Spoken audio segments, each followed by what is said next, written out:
is my buddy Mando. Normally I like to have coffee with humans, but we are in a pandemic, so this is the best I could do for a coffee with a friend. But you're having a coffee. Pour yourself a cup of coffee. Enjoy what you're about to experience. This is a 5-part series of just coping and self-care. Life is busy. I personally am in 6 classes right now, and I work part-time, and I still trying to maintain what social life you can have in the middle of a global pandemic. So here's some tips and tricks that I use on a day in the life of a college student on Zoom. And in my downtime, this is what I do, just to keep my mind on straight. I suffer with anxiety and depression, and I've been practicing a lot of mindfulness lately, and these are just things that help me cope with the everyday hustle and bustle. So hopefully it can help you too. Thanks for joining me, and enjoy this episode of Coping with Coffee. And coffee. Coping and coffee. Morning classes, am I right? They can be a real drag.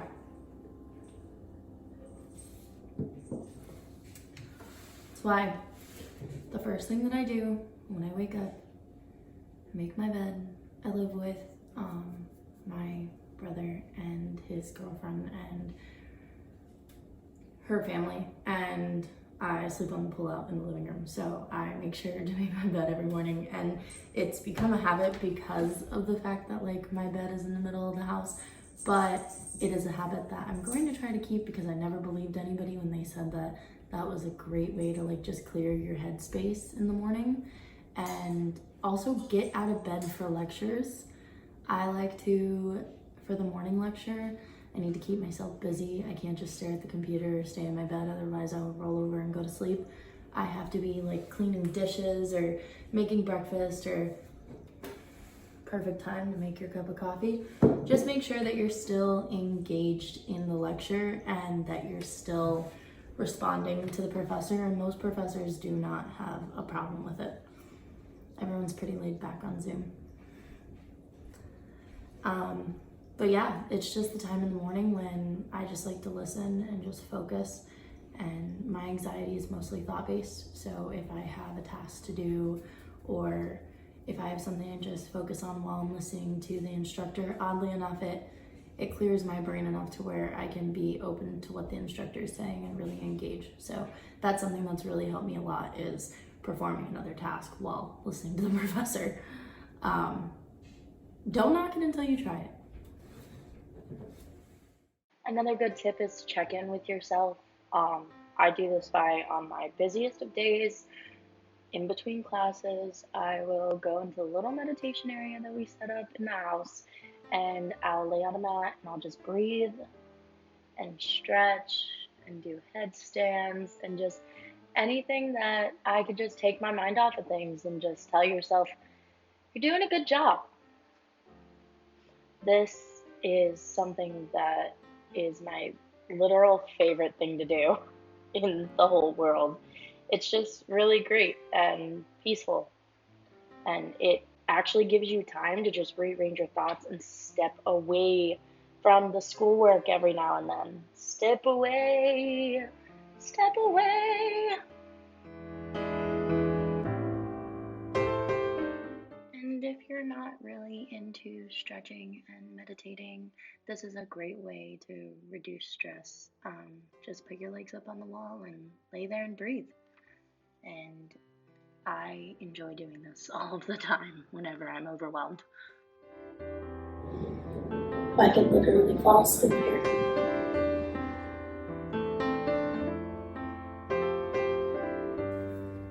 Planners, go get one. I spent $8 on it. I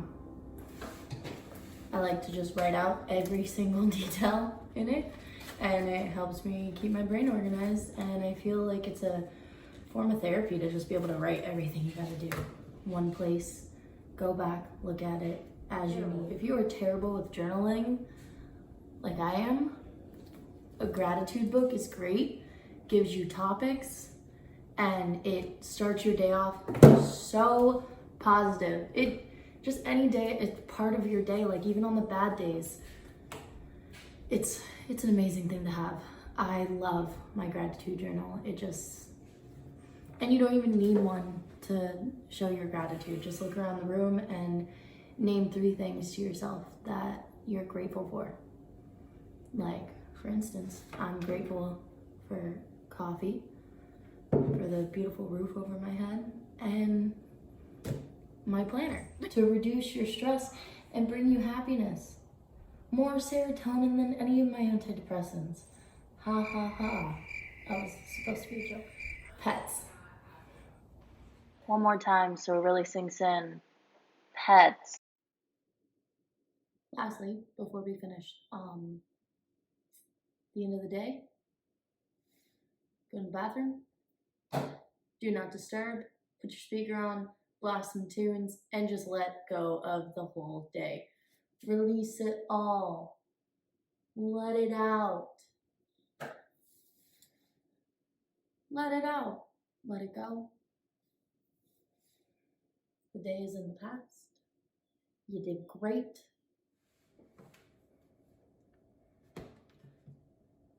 Hello? We are nearing the end of our journey for this episode, but I would like to make a disclaimer. If you are struggling with your mental health and need help, you are not alone, and make sure to reach out to the proper resources. And remember that this is just a reflection of my good days and things that I do to cope on my own. It's not for everybody. And I also do therapy along with other resources that I use in order to keep my mind in check.